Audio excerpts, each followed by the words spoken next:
বা এটাকে কি বলতে পারি একটা বস্তু। আমি এদিকে ছুড়লাম, গেল কেমন আগে বলো? উপর দিক থেকে নিচে। গতিটা কেমন হলো? গতি কেমন হলো? হাত তুলবে। দেখো গতিটা কি সোজা সোজা নিচে চলে গেল? এখান থেকে মনে করো আমি ছুড়লাম, ঠিক আছে, সোজা নিচে চলে গেল? কেমন গেল? ঠিক এরকম করে গেল। ঠিক এরকম করে গেল কিনা রাস্তাটা? তুমি যাই ছোড়ো এরকম করে যাবে, এখান থেকে যদি ডিরেক্ট ছোড়ো সোজা হতে যাবে কি না? কত দূর ছুটতে পারবে? উপর দিক থেকে নিচে।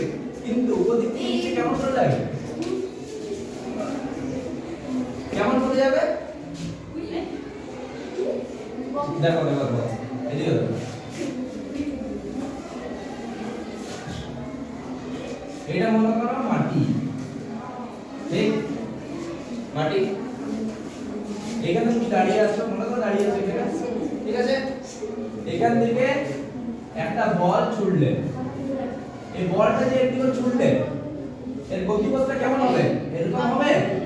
এরকম হবে? কেমন হবে? ঠিক দুটোই হবে। কেমন হবে তাহলে? ঠিক এটা কি বলা হয় জানো? এই গতিপথটাকে হ্যাঁ পাহাড়ের মতনই হবে। ঠিক এটা পাহাড়ে যখন শেপটা থাকে এরকম হবে। এটা কি বলা হয় জানো? হ্যাঁ বক্রপথ গতি বলতে পারো, কিন্তু আর কি নাম আছে? ঘূর্ণন গতি। আর কি নাম আছে বলো? এটাকে বলা হয় ব্রাস। ব্রাস ব্রাস নয়, ব্রাস। ঠিক আছে, এদিকে এদিকে দেখো সবাই, এদিকে দেখো, এটাকে বলা হয় কি? ব্রাস। ব্রাসের গতি ইংলিশে কি বলে? Projectile motion. ঠিক আছে, এই যে প্রজেক্টাইল মোশন, এই যে দেখালাম চেয়ারে পড়লো, ঠিক আছে, এই যে বক্রপথের গতিটা হলো, এটা কিসের জন্য হয়? বলো বলো, হাত তুলে বলো। মহাকর্ষ বলতে পারো, কিন্তু হ্যাঁ তো অভিকর্ষ আর মহাকর্ষের মধ্যে কি পার্থক্য?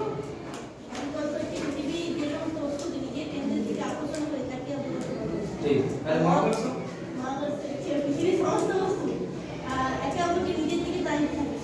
পৃথিবীর মহাকর্ষটাকে বুঝলে? ঠিক আছে, ঠিক বলছো, ঠিক আছে। তাহলে বুঝতে পারলে অভিকর্ষ যে বলের জন্য হচ্ছে। তো আগের দিন আমরা কি কি দেখেছিলাম? এই যে গতিটা, গতিটা কিসের জন্য হচ্ছে কেউ বলতে পারবে? যে আমরা আগের দিন আমরা অভিকর্ষ বলের একটা ইকুয়েশন বা ফর্মুলা পেয়েছিলাম, স্যার আইজাক নিউটন দিয়েছিলেন, সেটা কি কেউ বলতে পারবে? হাত তুলবে।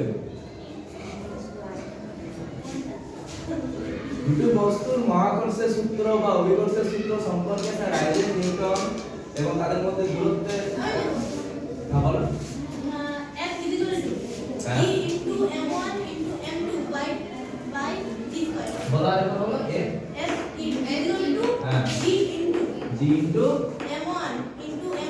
m1 m2 by d square বলতে পারো, r square বলতে অনেক বই r square লাগা থাকে, অনেক বই d square লাগা থাকে, ঠিক আছে, বলো, ঠিক আছে। তাহলে এই যে আমরা এই গতিটা পড়লাম যে কিসের জন্য হচ্ছে, তাহলে আমরা আজকে পড়ব অভিকর্ষের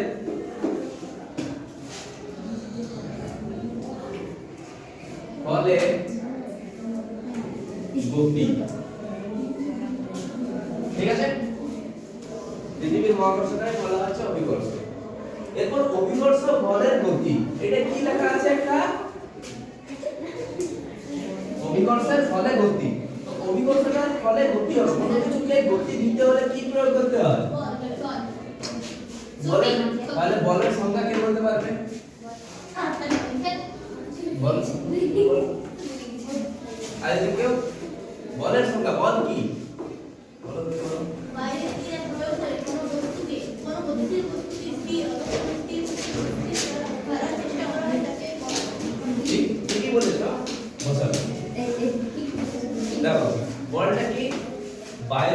ক্রিয়া প্রয়োগ করে কোন স্থির বস্তুকে গতিশীল বা গতিশীল বস্তুকে স্থির করা হয় বা করার চেষ্টা করা হবে বা করার চেষ্টা করা হবে। এই যে আমি এটা দেখো খেলছি কিন্তু যাচ্ছে না, ঠিক আছে, খেলছি যাচ্ছে না, কিন্তু আমি কি বল প্রয়োগ করছি না বল প্রয়োগ তাহলে যাচ্ছে না, তার মানে কি আমি চেষ্টা করছি কিন্তু যাচ্ছে না, অর্থাৎ চেষ্টা করাটাও একটা বল প্রয়োগ, ঠিক আছে। তাহলে ওটা হচ্ছে বলের সংজ্ঞা। আচ্ছা বলো তো নিউটন এই যে বলের ধারণা দিয়েছিলেন, প্রথম গতিসূত্র থেকে বলের ধারণা পাই আমরা, ঠিক আছে। দ্বিতীয় গতিসূত্র থেকে আমরা বলের কি জিনিসটা পাই বলো? ঠিক বসো। তাহলে দ্বিতীয় সূত্রটা থেকে আমরা পাই বলের পরিমাপ। এই যে বলের পরিমাপ, এই বলের পরিমাপ সংক্রান্ত একটা ইকুয়েশন বা ফর্মুলা আছে, কেউ কি বলতে পারবে? বলো কি বলো? F সমান বলো। হ্যাঁ তো এত কনফিডেন্স রাখো, বসো। F সমান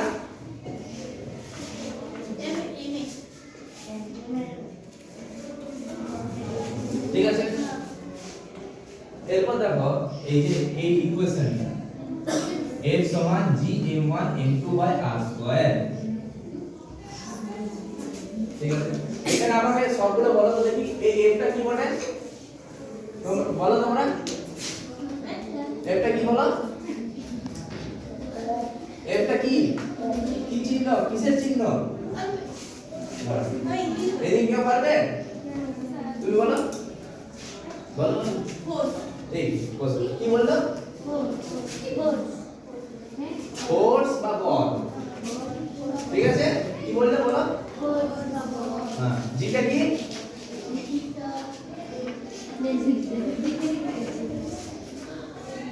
যেটা কি বলো? তুমি বলো। ঠিক, সর্বদলীয় মহাকর্ষ বল। জি এর মানটা কত ছিল?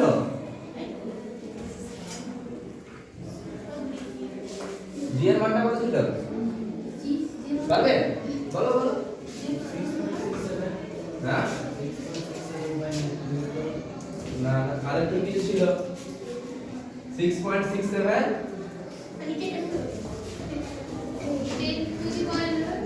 ঠিক বলেছো, 10 টু দি পাওয়ার বলো 10 টু দি পাওয়ার 11 ঠিক -11 আর এককটা বলো এককটা কি হবে বলো? নিউটন এসআই পদ্ধতিতে নিউটন দেখো এখান থেকে একক পাবে। জি সমান কি হবে? mv² m1 m2, mv² মানে কি নিউটন মিটার স্কয়ার, আর নিচে কি থাকবে m1 m2 কেজি, ঠিক আছে। তাহলে জি এর মান হচ্ছে এটা, বুঝতে পেরেছো সবাই?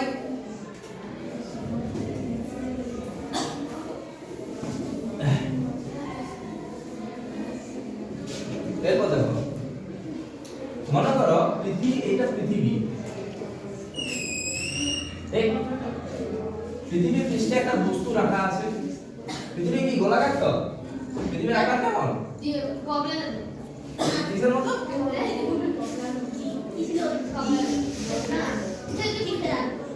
পৃথিবীর আকৃতি পৃথিবীর মতো, বাস আর কিছু না, ঠিক। পৃথিবীর আকৃতির সাথে কারো কিছু তুলনা না, ঠিক আছে। আমরা তো ধরে নিচ্ছি গোলাকার, ঠিক আছে। এর উপর একটা বস্তু আছে মনে করো, ঠিক আছে।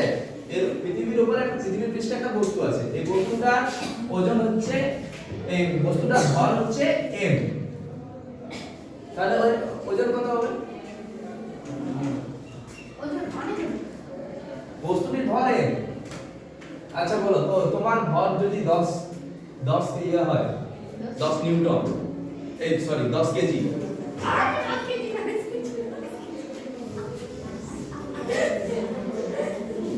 তাহলে তোমার রিয়াল কত হবে ওজন? বলতে পারো? দেখো বস্তু, দেখো কোন বস্তুর ভর m, ঠিক আছে। তাহলে এটার বস্তুটার ওজন কত? এর সাথে কি হয়? নিউটন কি বলেছে? এদিকে দেখো নিউটন বলেছে F সমান ma, ঠিক? তাহলে কি এটা হচ্ছে ওজন, বা W সমান ma লিখতে পারি। এখানে এটা কি বলেন? অভিকর্ষজ। এটা অভিকর্ষজ বল। এটা কি? এই যে বলটা এই যে দেখো এখান থেকে আসে পড়ল, এখান থেকে বলতে পারবে বেগটা কোথায় সবথেকে বেশি হলো? নিচে। আচ্ছা ওখানে ছিল স্টপ একদম, তার মানে কি বেগটা বাড়ছে, ঠিক আছে? বেগ বাড়ছে মানে কি ত্বরণ আছে, বেগ বাড়ছে মানে ত্বরণ আছে। এই ত্বরণটাকে, এই যে পৃথিবীর যে ত্বরণ সেটাকেই বলা হয় অভিকর্ষজ ত্বরণ, ঠিক আছে? তাহলে কি এই যে ওজন সমান ma হয়, নিউটন ফর্মুলা দিয়েছিলেন বা বল, ঠিক আছে? পৃথিবীর ক্ষেত্রে কি হয়ে যায়? এটা হয়ে যায় g, এটা বলা হয় অভিকর্ষজ ত্বরণ। এই g এর মানটি হলো SI পদ্ধতিতে 9.8 metre per second, metre per second square, ঠিক? g এর মান হলো 9.8 মিটার পার সেকেন্ড স্কয়ার, ঠিক আছে? এটাকে অনেক সময় আমরা 10 ধরে নিই ক্যালকুলেশনের সুবিধার ক্ষেত্রে, ঠিক আছে? ভৌত বিজ্ঞানে অনেক অ্যাসাম্পশন আছে, ঠিক আছে? এটাকে আমরা ক্যালকুলেশনের সুবিধার ক্ষেত্রে 10 ধরে নিই। বুঝতে পারলেন? তাহলে এখান থেকে নিউটনের ফর্মুলা অনুসারে তো ওজন কত হবে? বা বল, ঠিক? লিখতে পারি। কিন্তু স্যার আইজাক নিউটন যে গ্র্যাভিটেশনের ফর্মুলাটা দিয়েছিল অভিকর্ষ বলের, সেই ফর্মুলাটা কি ছিল? F সমান, এদিকে দেখো এইটা কি ছিল অভিকর্ষের ফর্মুলাটা? F সমান কি ছিল? হ্যাঁ এখনই পড়া যায় অভিকর্ষের ফর্মুলাটা, এদিকে কেউ বলতে পারবে? এইটা হ্যাঁ a1 m2 by r square, কিন্তু পৃথিবীর ওজন মনে করো, পৃথিবীর ভর মনে করো m, আর বস্তুর ভর m আছে, তাহলে কি হবে? এটা বড় m, এটা ছোট m, আর এদের মধ্যেকার দেখো সেন্টার থেকে এর দূরত্ব, সেন্টার অফ মাসের দূরত্ব, ঠিক আছে? এটাকে মনে করো d, ঠিক? তাহলে d স্কয়ার। এরপর দেখো, ঠিক আছে? বুঝতে পেরেছো? এখন আমাকে বলো এই দুটোর মধ্যে দুটোই ইম্পর্টেন্ট, তাহলে দুটো সমান লিখতে পারি আমরা, ঠিক? দুটোই তো m, তাহলে দুটোই সমান হবে। দাও দুটোই সমান, তাহলে আমি এখানে কি লিখব? mg সমান g m m by d square. এখানে কিছু কি বাদ যাবে? ভেবে দেখো ইকুয়েশনটা দেখো তো ভালো করে, কোন জিনিসটা একই আছে? m টা একই আছে, তাহলে m টা কাটা যাবে, ঠিক আছে? তাহলে পরের লাইনটা কি লিখতে পারি আমরা? g সমান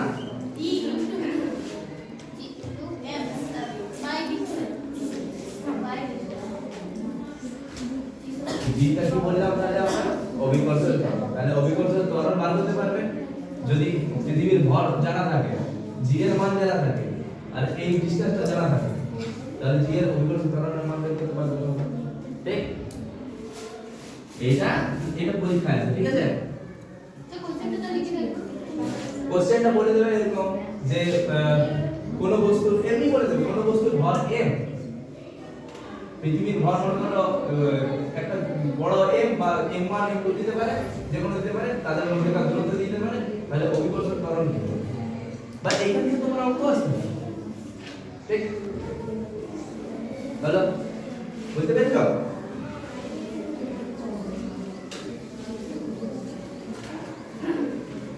এরপর আমাকে বলো এই অভিকর্ষজ বলের একক কি? সিজিএস এবং এসআই পদ্ধতিতে অভিকর্ষজ বলের একক কি? বলো তুমি বলো।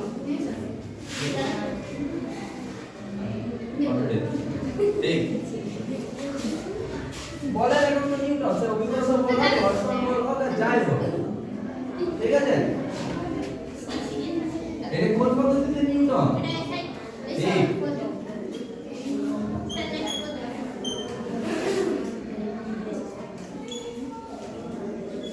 শিখিয়েছে বলো Nine. ঠিক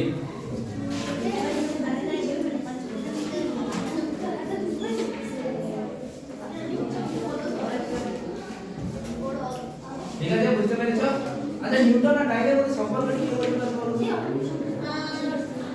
নিউটন আর ডাইনের মধ্যে সম্পর্ক কি হবে বলো ঠিক 10 to 5 ঠিক বলো তাহলে কি হলো নিউটন আর ডাইনের মধ্যে সম্পর্ক 1 নিউটন সমান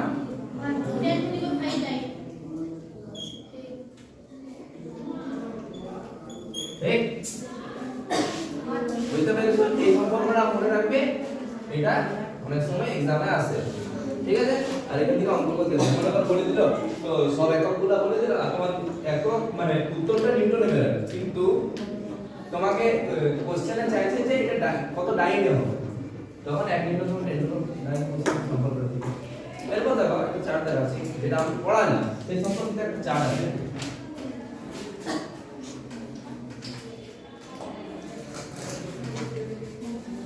এটা কি লেখা আছে ঠিক অভিকর্ষের প্রভাবে গতি আমি যে ডাস্টারটা ছুড়লাম সেটা ঠিক এরকমই গেছে কিনা ঠিক আছে এটা মনে করো পাথর একটা পাথরের গতির দিক ঠিক আছে এটা একটা পাথর ঠিক আছে পাথরটার ভর কত দেওয়া আছে এই এমটা কি পাথরের ভর ঠিক পাথরের ভর এমটা হচ্ছে পাথরের ভর তাহলে এর উপর যে অভিকর্ষ বলটা ক্রিয়া করবে সেটা কত F সমান mm এটা হচ্ছে এটা কি ত্বরণ তাহলে এর বদলে m কি আসবে g কারণ g টা কি জি অভিকর্ষজ ত্বরণ তাহলে পাথরের যে গতিপথটা এখান থেকে এরকম হবে এটাকে অনেক সময় প্রজেক্ট এই বলা হয় প্রজেক্টাইল মোশন ঠিক আছে এটা টান এদিকে mg আর এর তোমার গতির দিকটা কিন্তু এইদিকে থাকবে কিন্তু যাবে এইদিকে বুঝতে পারলে পৃথিবী সূর্যের চারিদিকে ঘুরে দেখেছো তো হঠাৎ করে যদি সূর্যের কিছু হয়ে যায় তাহলে পৃথিবীটা কি হবে বলো তো কেউ বলতে পারবে ধ্বংস তো হবে কিন্তু মনে করো সূর্যের এই যে সূর্যের একটা অভিকর্ষ বল আছে তো অভিকর্ষ গ্র্যাভিটেশনাল ফিল্ড যেটাকে বলা হচ্ছে ইংলিশে এই যে সূর্যের যেমন পৃথিবীর চারিদিকে চাঁদ ঘুরছে একটা পৃথিবীর অভিকর্ষজ বলের জন্য ত্বরণের জন্য ঘটছে এই জিনিসটা সূর্যের ওরকম একই ব্যাপার পৃথিবী সূর্যের চারিদিকে ঘুরছে ঠিক আছে তো এই যে মনে করো সূর্য হঠাৎ করে গায়েব হয়ে অদৃশ্য ভ্যানিশ তখন কি হবে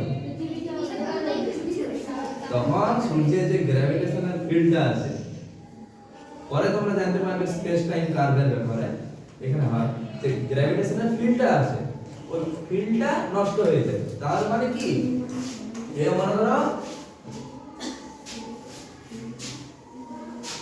এটা সূর্য এটা পৃথিবী হঠাৎ করে কি হলো এদিক পথে ঘুরছে ঠিক আছে এদিক পথে টান দিচ্ছে বলে ঘুরছে আর এদিকেও একটা টান থাকে বুঝতে পারছো এই যে আমরা ঘোরাচ্ছি কোনোদিন সুতোতে ঢিল বেঁধে ঘুরিয়েছো কেমন হয় চেপে আসে হাতের দিকে আসে না আসে দূরের দিকে যেতে থাকে ঠিক আছে এরপর দেখো সেই রকম একই ভাবে কল্পনা করো পৃথিবীটাকে সূর্য টানছে অভিকর্ষের বল আর এও যাবে দূরের দিকে ঠিক আছে এটাকে বলা হয় সেন্ট্রিপিটাল ফোর্স এগুলোকে বলা হয় সেন্ট্রিফিউগাল ফোর্স ঠিক আছে পরবর্তীকালে এগুলো জানতে পারবে তোমরা ঠিক আছে তো এই জন্য পৃথিবী হচ্ছে এরপর মনে করো সূর্যটা হঠাৎ করে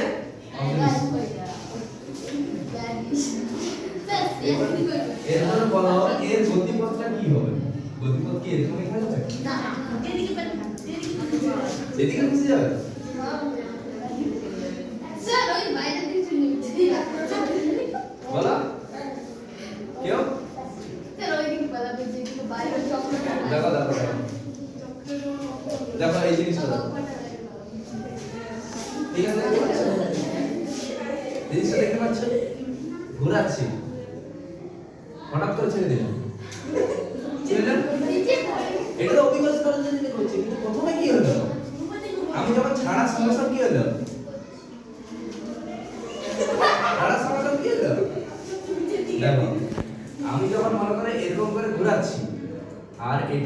দিলাম এই দিকটা, এখানে ছেড়ে দিলাম, এটা দেখবে সোজা হয়ে গেছে। দেখবে আমি উপর দিকে দেবো এই জিনিসটা, আমি ঘোরাচ্ছি, এবার আমি উপর দিকে ছেড়ে দেবো, দেখো সোজা যাবে। তাহলে কি এটা যদি সূর্যটা ভ্যানিশ হয়ে যায়, পৃথিবীটা কি হবে? সোজা চলে যাবে। ঠিক আছে, সোজা একদম চলে যাবে, বুঝতে পেরেছো? এটা হচ্ছে কথা। দেখো, তাই পাথরের আসলে গতির দিক হয় এদিকে, ঠিক আছে, কিন্তু এই যে বল আছে এদিকে, গতিটা এদিকে হচ্ছে, কিন্তু বলটা এদিকে আছে, তার মানে এর মাঝখানে কোন দিকে যাবে? ঠিক আছে, যাই হোক পশ্চিম পূর্ব যাই বলতে পারো, তাহলে গতিটা এরকম হবে। তাহলে কিসের জন্য করছে? অভিকর্ষ টানের জন্য করছে। ঠিক আছে, এমটা যেখানে এমটা কি পাথরের বল, যেটা অভিকর্ষজ ত্বরণ। ঠিক আছে, বুঝতে পেরেছো সবাই?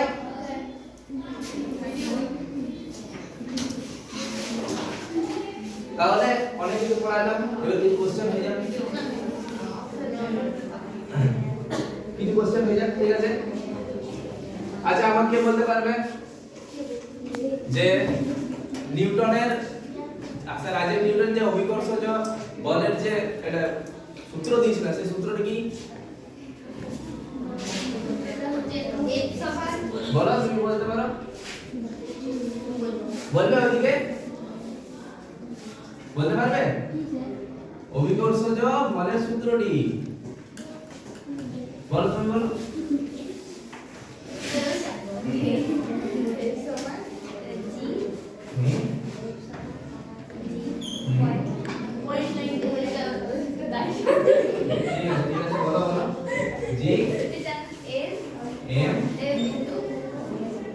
M1 into ধরো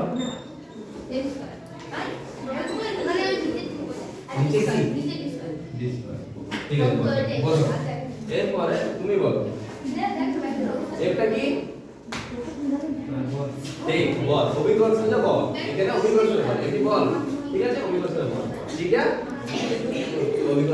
অভিকর্ষজ ত্বরণ বলে, যেটা অভিকর্ষজ ত্বরণ হচ্ছে ছোট কি, এটা কি, হ্যাঁ বলো, ঠিক আছে, বলো কি বললাম, এটা হচ্ছে সার্বজনীন মহাকর্ষ ধ্রুবক, আর এগুলো কি m1 m2